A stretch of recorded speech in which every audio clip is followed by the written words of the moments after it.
കൊച്ചി.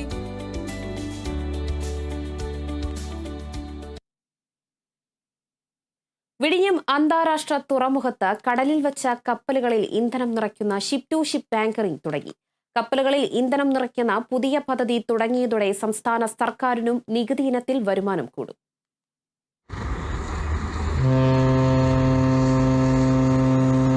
തുറമുഖത്തും കപ്പൽ പാതയിൽ വെച്ചും ഇന്ധനം നിറയ്ക്കുന്ന പദ്ധതിക്ക് കഴിഞ്ഞ ദിവസം വിഴിഞ്ഞത്ത് തുടക്കമായി.